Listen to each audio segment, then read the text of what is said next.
usando a temática do amor, de tal modo que nós possamos fazer um link, uma ligação entre o Dia das Mães e aquilo que o Senhor quer nos ensinar. O Senhor, quando nos fala do amor, aliás, o Evangelho ele vai falar do amor em várias passagens. Me chama muita atenção a definição de Paulo sobre o amor em 1 Coríntios, capítulo 13. Ali ele fala de um amor que muitas vezes as pessoas usam no contexto de, por exemplo, uma solenidade de casamento, quando, na verdade, o amor de que Paulo está falando ali não é o amor entre um homem e uma mulher. É o amor ágape. É aquele amor que Jesus demonstrou por nós, que o próprio Deus demonstrou por nós ao dar o seu Filho, para que todo aquele que nele crê não venha a perecer, mas que tenha a vida eterna.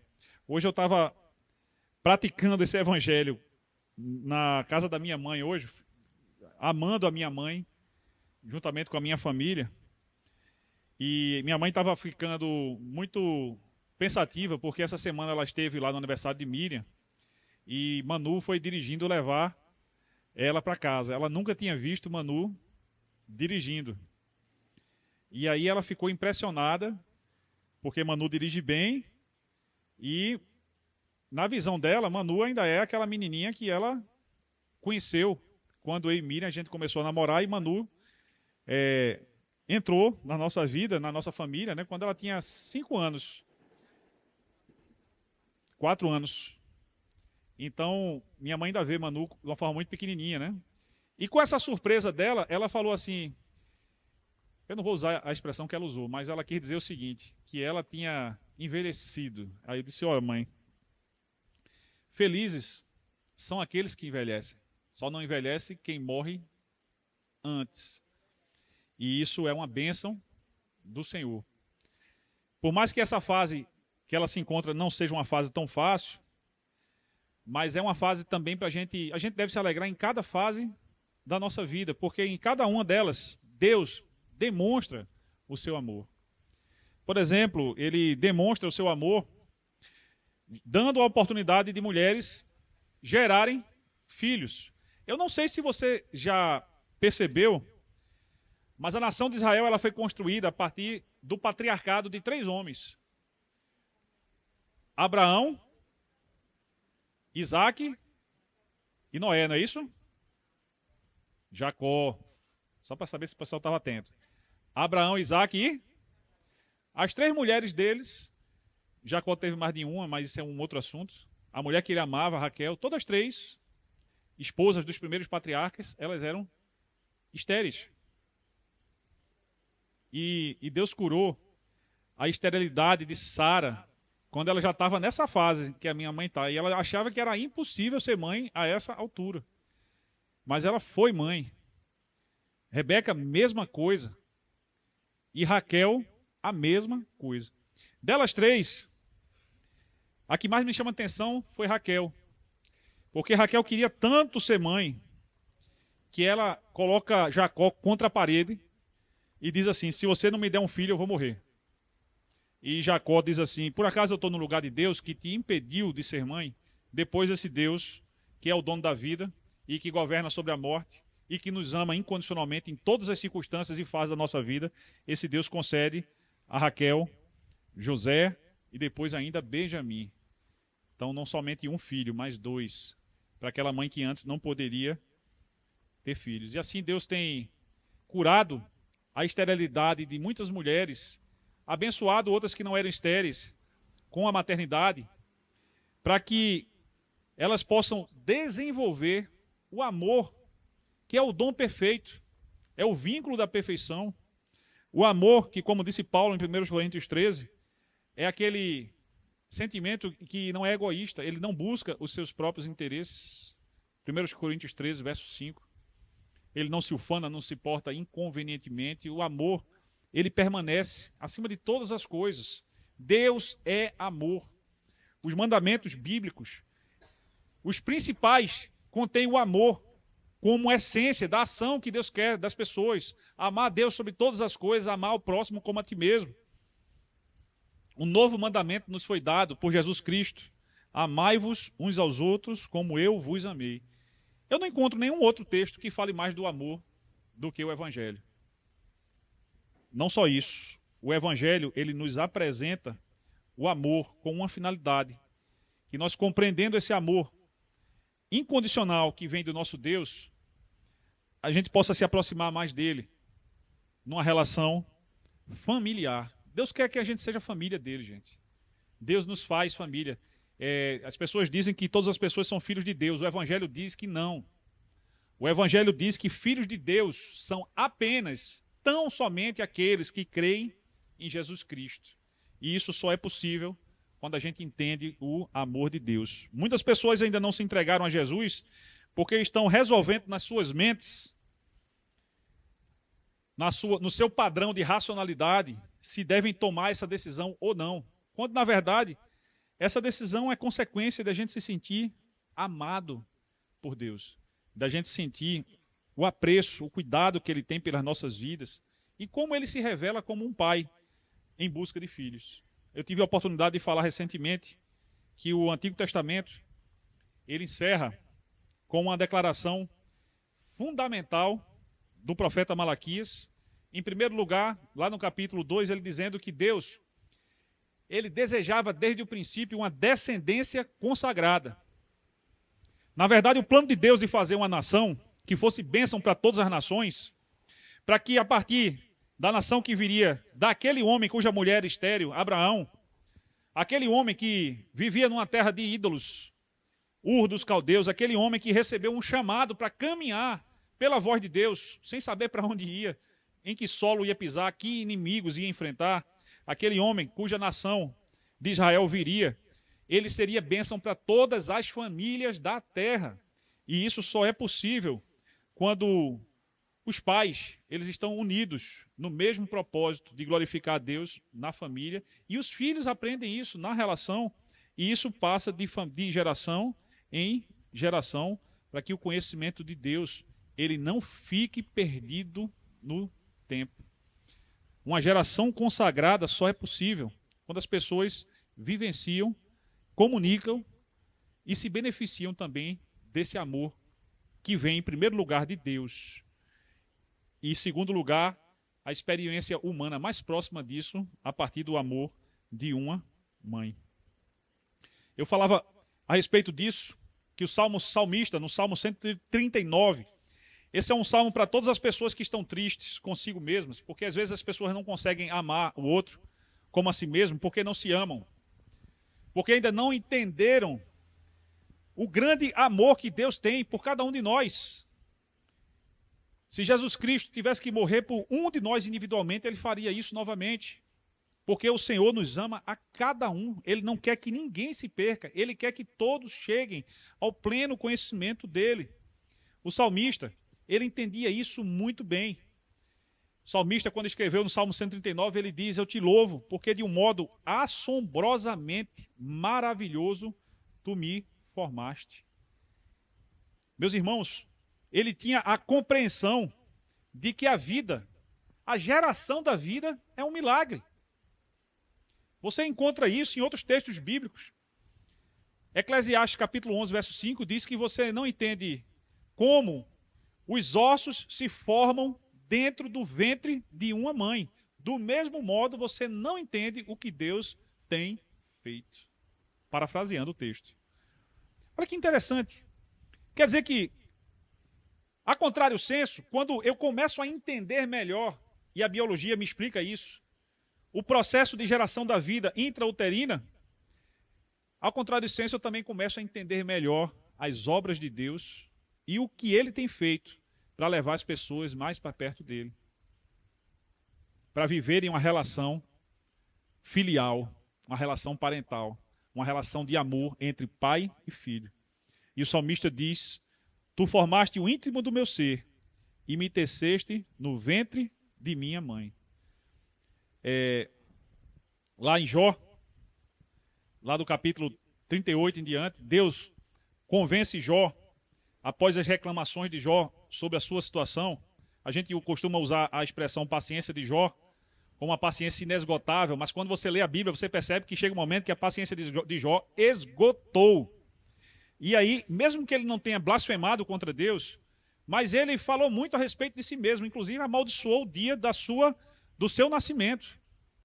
O Senhor responde a Jó, chamando Jó para a grandeza da criação em vários aspectos. Um dos aspectos que mais me chama a atenção, a gente está pertinho do mar, são os limites que Deus colocou no mar. É como se Deus estivesse dizendo assim, em algum momento, se eu quisesse, o mar invadiria. Recife fica localizado abaixo do nível do mar, e o mar não invade Recife, gente. Isso é obra de Deus.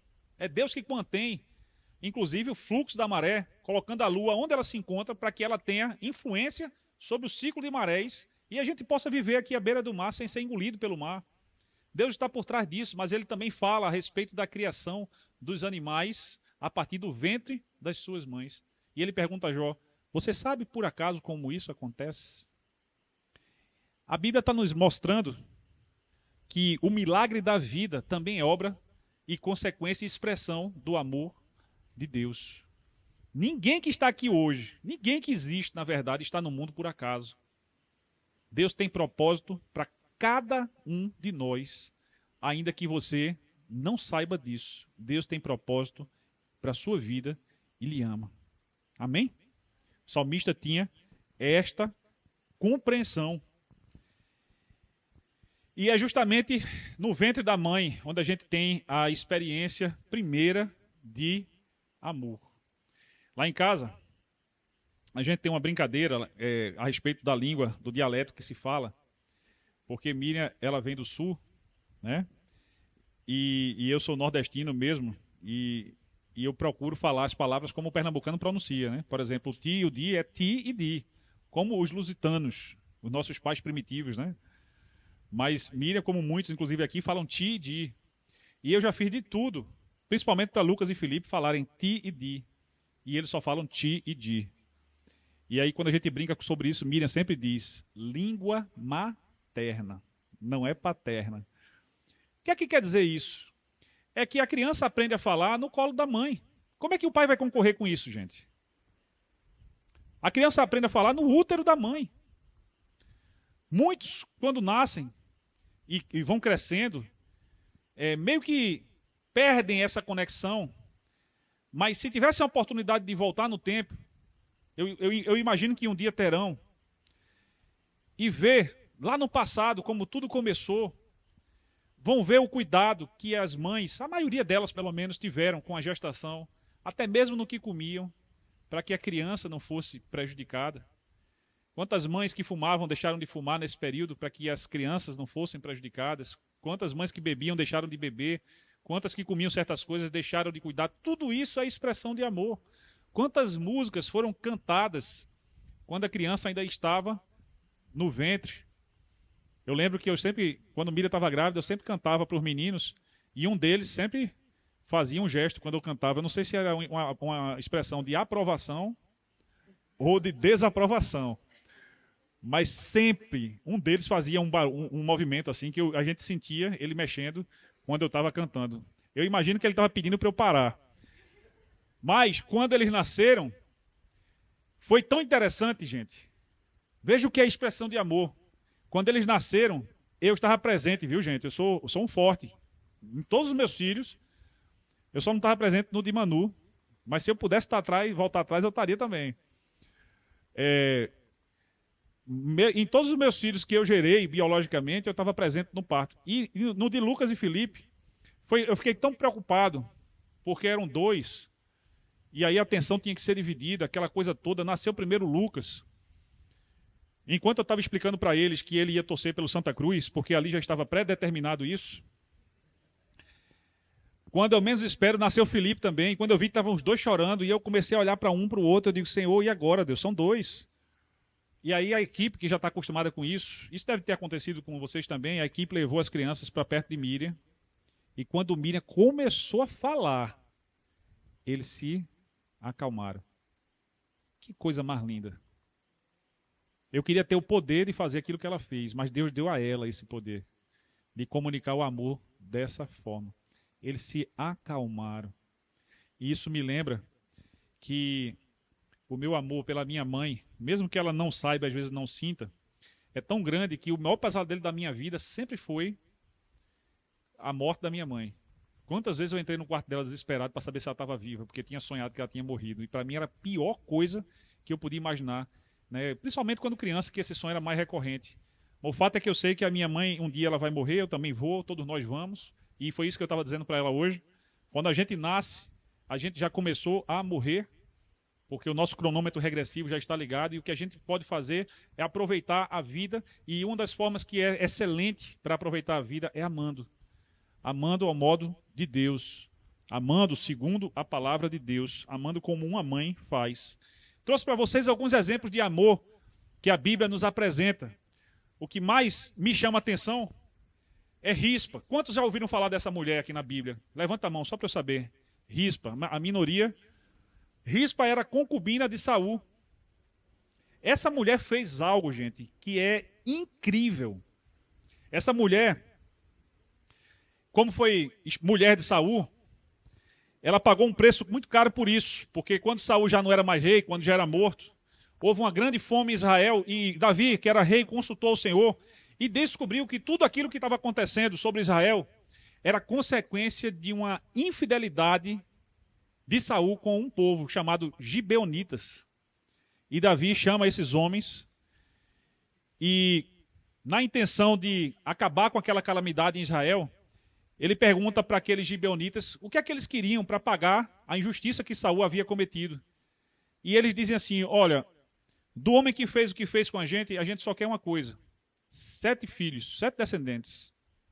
E alguns desses descendentes foram filhos desta mulher. Os outros eram filhos de Mical, a irmã. Mical foi a esposa de Davi, não foi? Eu estou trocando. A irmã dela, Merabe. Merabe, a esposa de Adriel. Troquei os nomes. Ou seja, descendentes de Saul. Mas essa mulher, cujos filhos foram enforcados, o enforcamento aconteceu no início da colheita.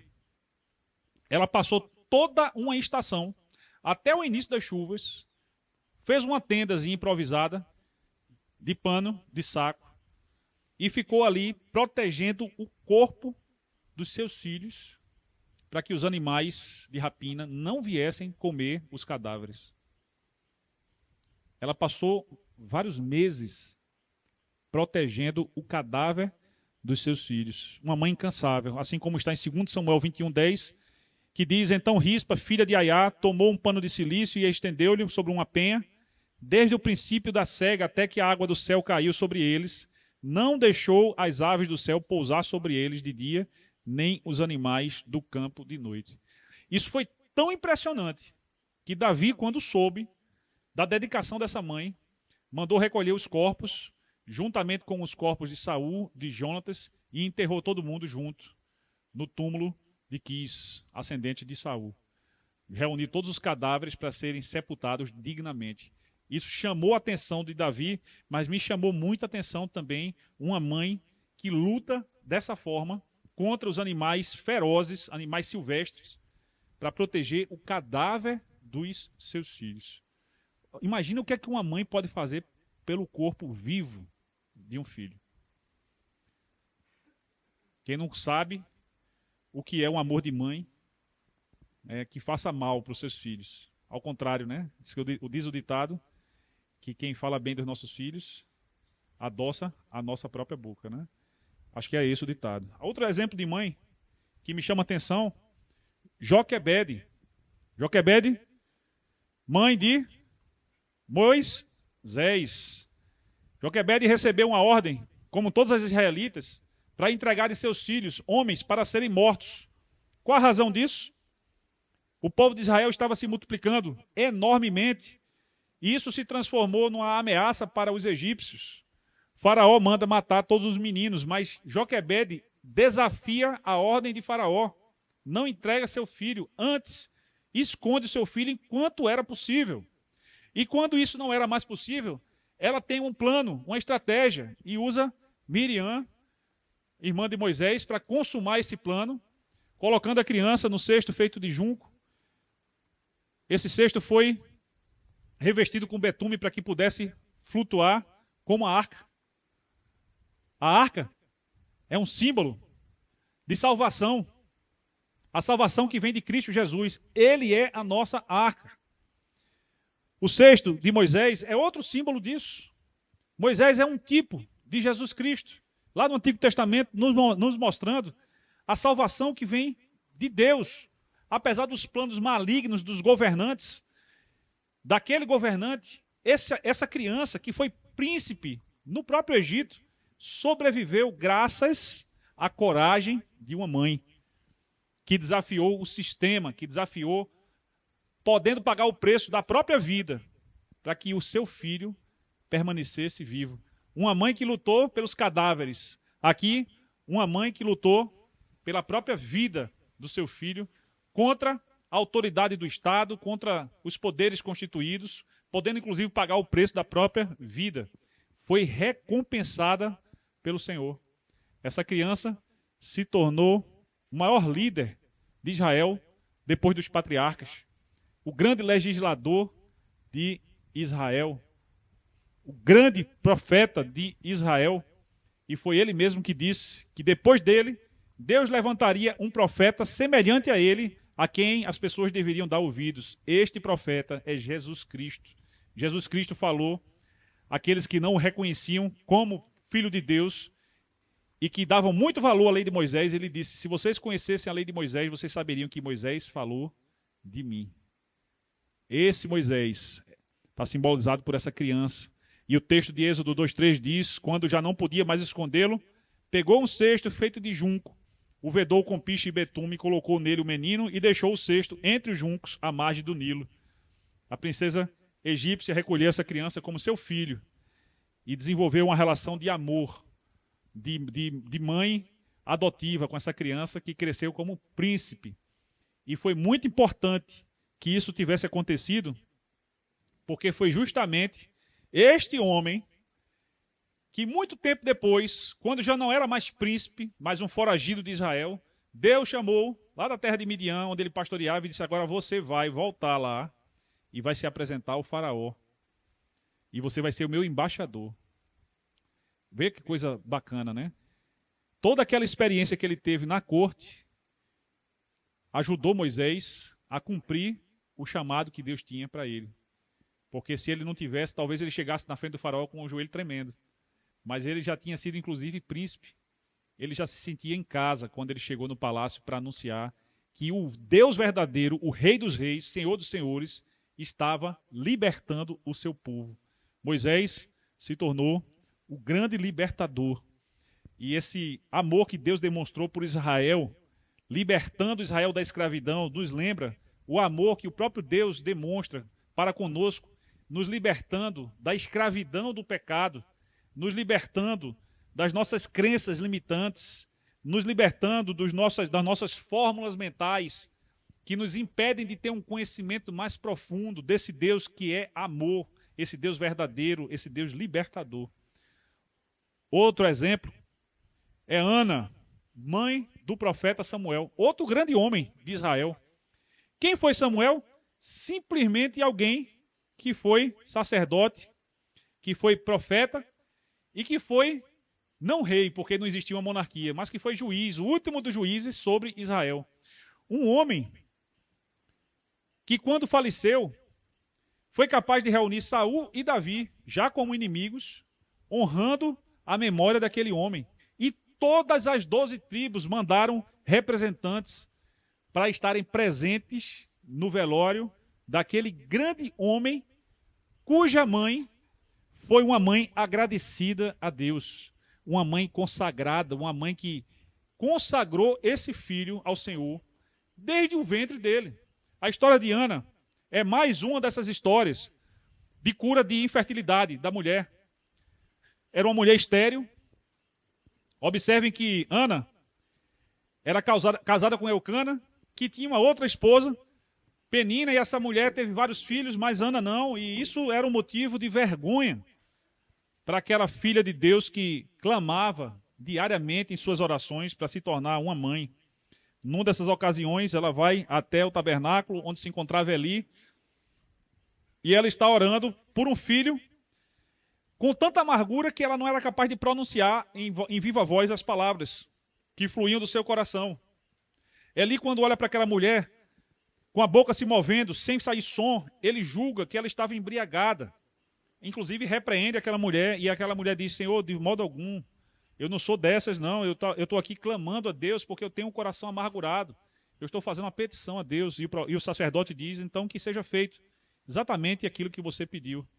Pouco tempo depois, está Ana consagrando o seu filho. Sabe o que é que significa isso? Ela levou o filho para ser sacerdote juntamente com Eli. Significa dizer que ela abriu mão de viver com seu filho.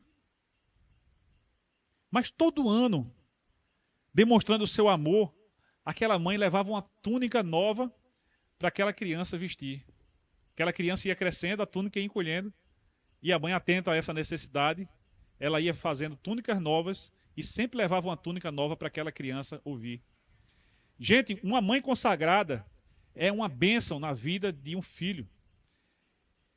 Essa criança aqui foi simplesmente o canal de comunicação que Deus usou para mandar um recado simplesmente para o sacerdote ali, que tinha se tornado um péssimo pai, cujos filhos não andavam nos caminhos do Senhor, e Deus manda um recado justamente por ele, dizendo assim, ó, que ele ia julgar os filhos de Eli, a casa de Eli, pela infidelidade daqueles que tinham recebido tão nobre missão, a missão sacerdotal. Foi uma criança, coração puro, que ouviu o Senhor. Samuel foi uma criança que ouviu a voz de Deus e que se tornou depois boca de Deus. Mas por trás de Samuel, nós não podemos esquecer de Ana, que em 1 Samuel 1, 27 e 28 está escrito: por este menino orava eu, e o Senhor atendeu a minha petição, que eu lhe tinha feito. Por isso, também ao Senhor eu o entreguei por todos os dias que viver, pois ao Senhor foi pedido, e adorou ali ao Senhor. Uma mãe consagrada, uma mãe adoradora, uma mãe agradecida.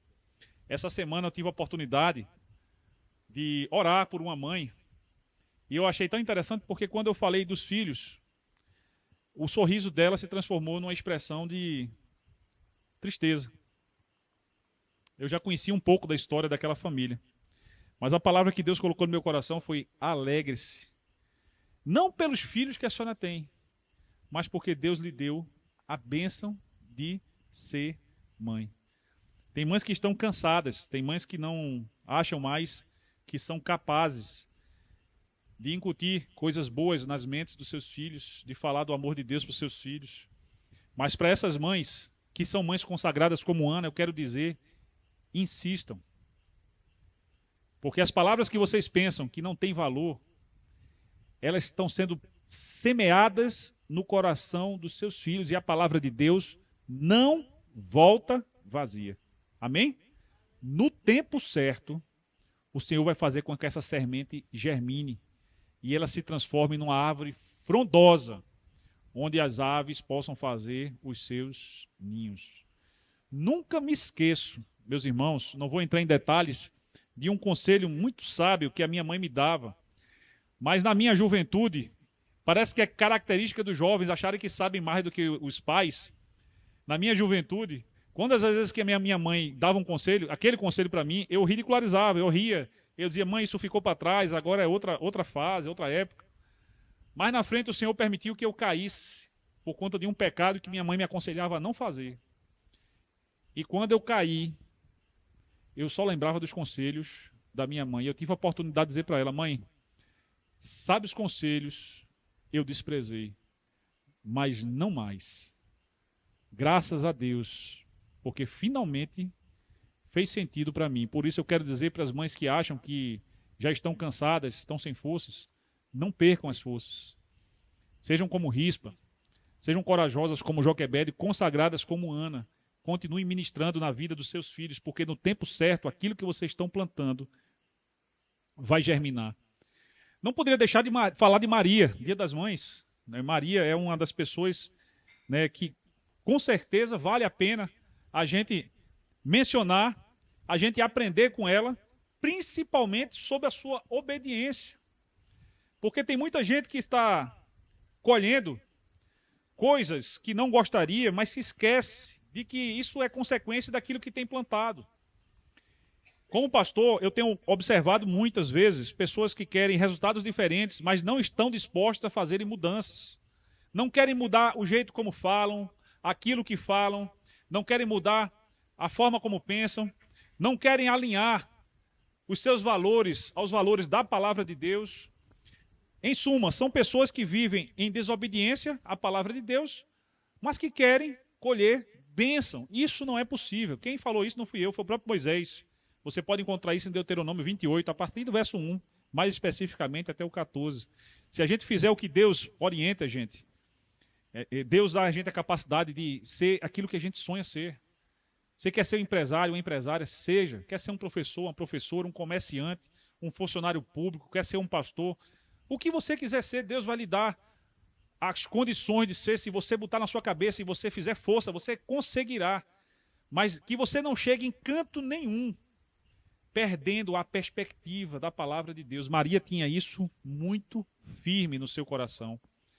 E quando ela engravidou, ela era uma virgem. E isso foi anunciado que aconteceria, e na anunciação o anjo vai até ela e explica que aquilo que viria dela, aquele que viria dela seria nada mais, nada menos do que o Salvador da humanidade. E ela se alegra com o seu Salvador. E ela se submete a esse Deus maravilhoso, cujo plano, aos olhos dos homens, é uma loucura. Quem é que pode, por exemplo, hoje, biologicamente, explicar uma gravidez virginal? Isso é uma coisa que você só entende por meio da fé. Porque a gente sabe que para ter uma gravidez é preciso haver uma relação, pelo menos artificialmente, a união da semente do homem com o óvulo da mulher. Mas com Maria aconteceu de uma forma diferente. O anjo disse: aquele que vai ser gerado em você descende do Espírito Santo de Deus. Ele é o descendente somente da mulher, não é descendente de homem. José era o pai afetivo de Jesus, mas Jesus realmente ele era o filho de Deus. Isso me remete a Gênesis, quando o Senhor promete o descendente da mulher que esmagaria a cabeça da serpente. Jesus é o descendente da mulher. Amém? Ele veio para nos levar das trevas para a luz, da incompreensão absoluta do amor de Deus para uma compreensão, ainda que parcial, uma compreensão suficiente para que eu possa me sentir tão amado que eu queira negar a mim mesmo para viver a vida que Deus propôs para mim e não a que eu quero viver. Para falar de uma forma que abençoe meus filhos, para agir de uma forma que abençoe as pessoas que estão na minha família, fora da minha família, para ser uma bênção. Porque para isso nós fomos chamados. Todos nós fomos abençoados com a obediência de Maria, que disse, conforme está em Lucas 1:38, disse então Maria: eis aqui a serva do Senhor, cumpra-se em mim segundo a sua palavra. E o anjo ausentou-se dela. Uma mulher que se submeteu a Deus, sendo obediente, sabendo ela duas coisas: que ela poderia ser acusada de uma relação sexual ilícita e ser apedrejada por isso. Ela também, sendo mãe de Jesus, o Salvador, o Messias, ela teria que sofrer a morte do seu filho. E mesmo assim, ela se submete a Deus e diz: faça-se em mim conforme a vontade do Senhor. As mães que desejam ser mais obedientes a Deus precisam meditar no exemplo de Maria e se submeter a Deus da forma como ela se submeteu. Foi Maria que disse algo que todo cristão deveria obedecer. Nas bodas de Caná, ela disse: façam tudo o que Jesus disser. Isso é algo que todo cristão, por ser cristão, deve obedecer. Que a sua vida seja expressão daquilo que Jesus nos ensinou sobre a lei, sobre como a gente se aproximar de Deus, sobre o próprio amor de Deus. A obediência de Maria nos inspira a obedecer. Há uma mãe que eu queria destacar, que é a mulher cananeia, o nome dela a gente não sabe, mas cuja filha estava endemoniada e ela ousa. A fé nos faz ser ousados. Às vezes a gente não sabe o que fazer para resolver determinados problemas, mas quando a gente crê, Deus nos dá estratégia. A estratégia daquela mulher foi correr aos pés de Jesus. Tem muita mãe que não está colhendo os frutos que deseja porque está indo se ajoelhar nos lugares errados. Que aquela mulher se ajoelha aos pés de Jesus e clama pela libertação da sua filha. Jesus explica que a salvação veio para os gentios e ela declara que ela aceita aquilo que sobrar dessa salvação. Jesus fica maravilhado com a fé que aquela mulher demonstra e diz, conforme está escrito em Mateus 15, 28, ó mulher, grande é a tua fé, seja feito isto para contigo como tu desejas. E desde aquela hora a sua filha ficou sã. A mulher cananeia é um exemplo de mãe de fé, que persevera, que não desiste. A fé é a certeza das coisas que se esperam, é a prova daquilo que não se vê. Vamos repetir comigo? A fé é a certeza das coisas que se esperam. A igreja?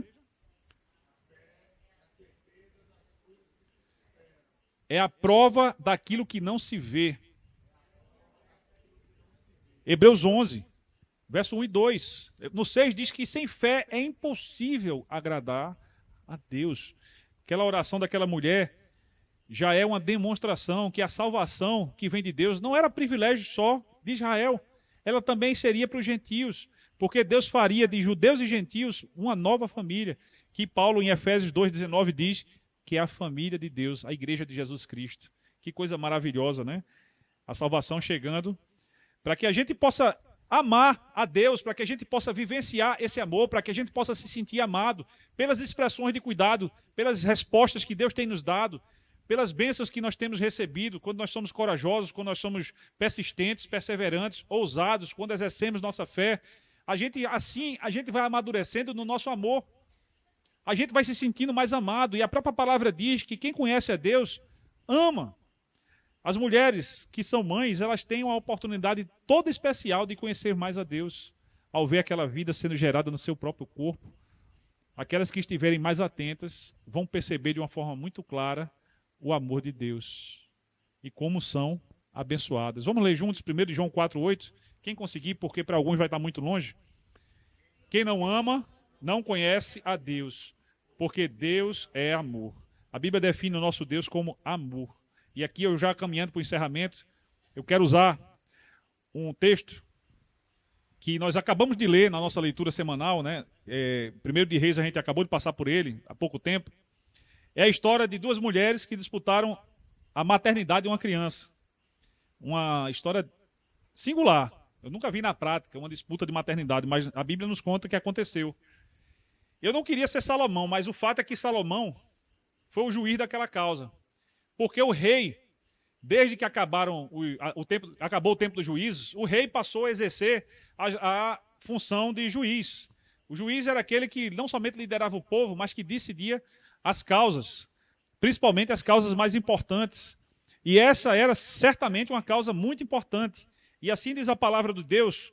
Certo dia, duas prostitutas compareceram diante do rei e uma delas disse: ah, meu senhor, essa mulher mora comigo na mesma casa. Eu dei à luz um filho e ela estava comigo na casa. Elas viviam juntas. Todas duas tiveram um filho. Ela diz: 3 dias depois de nascer o meu filho, esta mulher também deu à luz um filho. Estávamos sozinhas, não havia mais ninguém na casa. Não havia testemunhas, então era uma questão da palavra de uma contra a palavra da outra. Certa noite, esta mulher se deitou sobre o seu filho e ele morreu. Isso, inclusive, acontece até hoje. Mas o que é curioso nessa história é que essa mulher se levantou no meio da noite e trocou as crianças. Ela pegou o meu filho, enquanto eu, tua serva, dormia, e pôs ao seu lado. E pôs o filho dela morto ao meu lado. Ao levantar-me de madrugada para amamentar, ele estava morto. Mas quando olhei bem para ele de manhã, vi que não era o filho que dera à luz. A outra mulher disse: não, o que está vivo é meu filho, o morto é o seu. Mas a primeira insistia, não, o morto é o seu, o vivo é o meu. Assim elas discutiram diante do rei. Terminou virando um barraco aquela situação. Uma dizia que é meu, a outra dizia o contrário. E o rei, por isso que eu não queria ser ele, porque como é que a pessoa vai resolver uma situação dessa? Palavra de uma contra a outra. E só uma das duas podia estar falando a verdade. O rei disse, esta afirma, meu filho está vivo e o seu morto. A outra diz o contrário, não, seu filho está morto e o meu está vivo. E aí Salomão sai com essa pérola aí, que é uma sentença que muita gente não entende, mas ficou tão famosa que aqueles que são operadores do direito até hoje usam esse caso quando uma decisão é muito difícil e ela é proferida não apenas com as regras do texto da lei, mas a partir da justiça pessoal do julgador, a gente diz que foi uma decisão salomônica, justamente por conta da decisão de Salomão, que foi a decisão de dividir a criança ao meio usando uma espada. Pode ser um negócio meio tosco, mas deu certo. Então o rei ordenou, traga-me uma espada, trouxeram e ele disse, cortem a criança viva ao meio e deem metade para cada um. Qual foi a resposta das duas mulheres? Uma disse, beleza, e a outra disse, de jeito nenhum. E aí foi a chave que Salomão esperava para poder decidir quem era a mãe verdadeira. Ele não queria matar a criança, eu quero crer nisso, que ele não era doido, mandar matar uma criança, né? Mas assim, ele foi inteligente demais. Essa inteligência, gente, vem de Deus. Olha como Deus dá essa sabedoria. A Bíblia diz que se você precisar de sabedoria, pode pedir, que Deus dá a todos liberalmente. É a única coisa que a Bíblia promete que Deus vai dar sempre e sem medida, é sabedoria se você pedir. Salomão havia pedido isso, quando ele podia ter pedido qualquer outra coisa, e Deus disse, por que você fez esse pedido, que é mais excelente do que todos os outros, eu vou lhe dar o que você pediu e tudo que você não pediu. E aqui está a prova, a sabedoria que esse homem demonstrou, manda dividir a criança ao meio. A mãe do filho que estava vivo, movida por compaixão de mãe, que só mãe tem, ela clamou, por favor, meu senhor, dê a criança viva a essa mulher, a essa filha de Belial, essa torcedora do esporte, né? Não mate a criança. A outra, porém, disse, não, será nem... A outra disse, não será nem minha, nem sua. Cortem-na ao meio. Então, já ouviram essa expressão, né? A gente perde, nem eu, nem você, os dois perdemos. Então, para ela, o mais importante era que a outra mulher não ficasse com o seu filho enquanto ela havia perdido o seu. Egoísmo. Fruto. Todo pecado é fruto do egoísmo. Egoísmo é o princípio fundamental do pecado. O rei, ao ver aquela reação daquelas duas mulheres, disse, não matem a criança. E aqui ele revela que o verdadeiro propósito dele não era matar a criança, mas era descobrir quem era a mãe verdadeira. E disse, deem a primeira mulher, ela é a mãe. Quando todo Israel ouviu o veredito do rei, passou a respeitá-lo. Eu queria que você prestasse bem atenção nisso. Profundamente, pois viu que a sabedoria de Deus estava nele para fazer justiça. Gente, como Salomão precisava ser respeitado. Salomão era um rei jovem. É difícil quando um jovem chega ao poder, porque ele não tem experiência, ele tem menos anos de vida, ele não sabe das coisas que os mais velhos sabem. E as pessoas muitas vezes olham para ele com desconfiança. Salomão passou por isso. Era um filho mais jovem da sua casa. No entanto, ele recebeu a coroa simplesmente de Davi. Que responsabilidade. E o povo, eu fico imaginando, olhava para Salomão com desconfiança. Esse negócio não vai dar certo. Até que acontece esse caso. E através do julgamento desse caso, Salomão passa a ser respeitado de uma forma especial pelo povo. Olha que bênção. Deus legitima, gente, o reinado de Salomão usando o amor de uma mãe. Como o amor de uma mãe pode dar frutos, até mesmo para pessoas que não fazem parte da família. Olha o que aconteceu. Salomão é abençoado, tem o seu governo fortalecido, e Deus usou isso. O que é que Deus usou para que isso acontecesse? A sabedoria que Deus deu para ele, e o amor daquela mãe que foi capaz de abrir mão do seu próprio filho pela vida do seu filho. Eu prefiro que ele viva sem mim a morte dele. Deus usa o amor de mãe para fortalecer o governo que ele estabeleceu. Mas também Deus usa o amor de mãe para convencer o pecador a se submeter ao reino de Deus. E isso nós encontramos em Isaías 49:15. Quando Israel estava passando pela situação do exílio, Deus manda o profeta Isaías para profetizar que não era somente aquela destruição que o povo iria enfrentar, que o povo ia se sentir só, que o povo ia se sentir desamparado, que o povo até poderia julgar que Deus esqueceu deles, como muitos de nós, às vezes, questionamos: onde estás, Deus? Por acaso o Senhor não está vendo a minha aflição? Abacuque passou por isso, tantas pessoas passaram por isso, e Deus manda um recado profético através de Isaías. Ele diz assim: será que uma mãe pode esquecer do seu bebê que ainda mama e não ter compaixão do filho que gerou? Eu não tenho muita experiência nessa área, não, a não ser de quando eu era bebê. Mas eu não lembro. Mas pelo que eu já vi como pai, quando a mulher está amamentando, o corpo dela lembra que é hora da amamentação. E se ela não der de mamar, aquele leite que está no seu peito, ela vai virar pedra. Aquilo vai gerar uma inflamação. Vai ser difícil. Então, é uma necessidade que ela tem de amamentar. Aí o texto diz assim: pode uma mãe esquecer do filho que mama? É impossível. Mas Deus diz que, embora isso seja possível, que em algum momento uma mãe possa se esquecer do seu filho, eu, todavia, não esquecerei de você, meu filho. Eu, todavia, jamais esquecerei de você, minha filha. Olha que coisa linda, gente. O Senhor está mandando um recado sobre o seu amor para o seu povo. E a forma como ele manda esse recado é comparando o amor dele ao amor de uma mãe.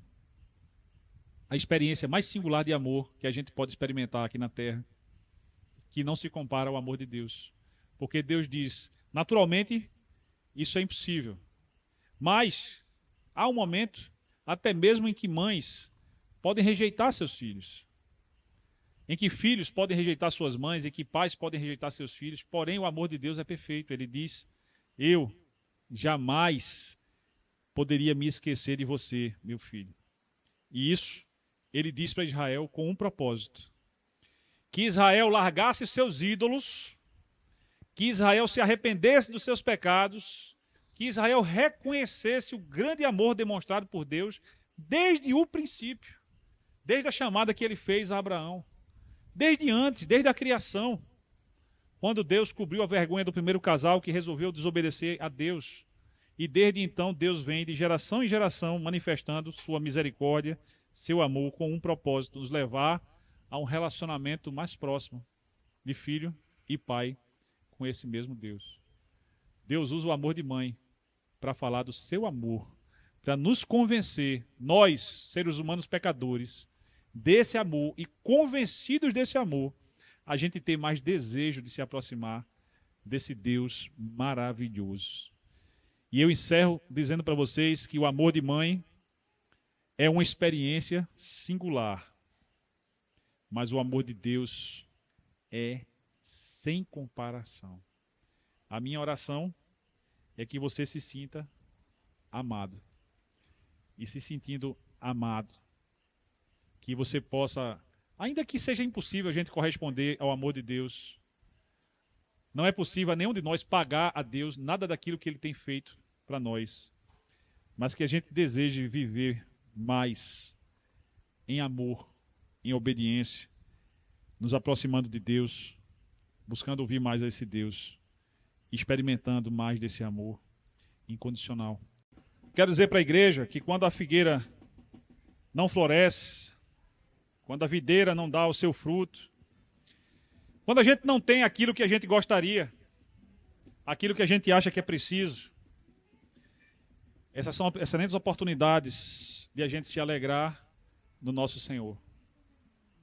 De a gente se alegrar com aquilo que a gente tem. De a gente se alegrar com a família que a gente tem, com a mãe que a gente tem, com os filhos que a gente tem, com a vida que a gente tem, com o ministério que a gente tem. Que a gente se alegrar com a casa que a gente tem, com tudo aquilo que a gente tem recebido do Senhor. E o Salmo 37:4 diz: agrada-te de Deus, e Ele atenderá o desejo do teu coração. Agradar-se de Deus não é agradar a Deus. Essa é a tentativa que o homem faz na sua religião. Mas é ser grato por tudo aquilo que Deus tem nos dado. Quero que você feche seus olhos nesse momento. Que possa expressar gratidão a Deus. Por se sentir amado por Ele, por se sentir cuidado, por se sentir abençoado pela mãe que você tem, pela vida que você tem, por estar aqui hoje, que você possa expressar sua gratidão. Também quero dar a oportunidade de você fazer a sua entrega de vida a Jesus Cristo. Se você nunca fez, quem sabe hoje é o dia de você corajosamente declarar a sua fé no Filho de Deus. E assim se sentir amado, ainda mais acolhido no reino de Deus, como filho e filha de Deus. Senhor, muito obrigado, Deus, porque a Tua palavra, ela nos traz uma sabedoria do alto. A Tua palavra nos ensina, Senhor, que nosso tempo aqui na terra, ele é curto, mas que há uma forma de nós desfrutarmos melhor do tempo que nós temos. E essa forma é vivermos agradecidos ao Senhor por tudo aquilo que o Senhor tem nos permitido vivenciar, experimentar, desde o útero das nossas mães, até mesmo, Senhor, o fruto dessa convivência, as bênçãos materiais, o ministério, a família, tudo aquilo que nós temos, Senhor, vem do Senhor. Pode ser que nós não tenhamos ainda aquilo que nós desejamos. Pode ser que estejamos hoje, Pai, clamando por um relacionamento melhor entre mães e filhos, ou qualquer outra melhora que nós temos expectativa nas nossas relações. Humildemente nós colocamos isso em oração nesse instante, recebendo do Senhor aquilo que for conforme a sua vontade, Deus. Mas clamando, sobretudo, ao Senhor, ministra cura, Deus, para relacionamentos partidos. Também te pedimos, meu Deus, que ministre, Senhor, reconciliação de pecadores e pecadoras com o Senhor por meio da fé em Jesus, para que pessoas que não confessaram Jesus Cristo como Senhor de suas vidas possam fazer a sua entrega de vida hoje, no seu lugar onde se encontram, se assim desejarem, ou publicamente, levantando as suas mãos e dizendo: eu quero esse Jesus, mas que hoje haja, Senhor, a oportunidade de entrega de vida, de salvação, de que novos filhos e filhas sejam gerados pelo Espírito para viverem uma vida abundante, que foi aquilo que Jesus Cristo veio para nos oferecer. Essa vida abundante não é a abundância de bens materiais, mas é a abundância do Teu Espírito. Deus, que a Tua igreja seja cheia do Teu Espírito, Deus, para que no nosso meio haja cada vez menos carnalidade e mais espiritualidade, que nós possamos semear e colher no Espírito. Assim seja também nas relações familiares. Abençoa, Senhor, esta família que é a igreja. Abençoe, Senhor, este povo. Perdoa os nossos pecados. Obrigado pela ministração do Espírito. Em nome de Jesus. Amém. Se você fez sua entrega de vida a Jesus Cristo, hoje, eu lhe desafio a confessar isso publicamente. Eu mesmo vou estar aqui à sua disposição para orar pela sua vida, agradecendo ao Senhor pela sua entrega de vida. E se você não fez essa entrega ainda e não fará hoje, eu espero que haja uma oportunidade para que você possa fazer isso logo, mas que você possa entender de uma vez por todas esse amor incomparável que é o amor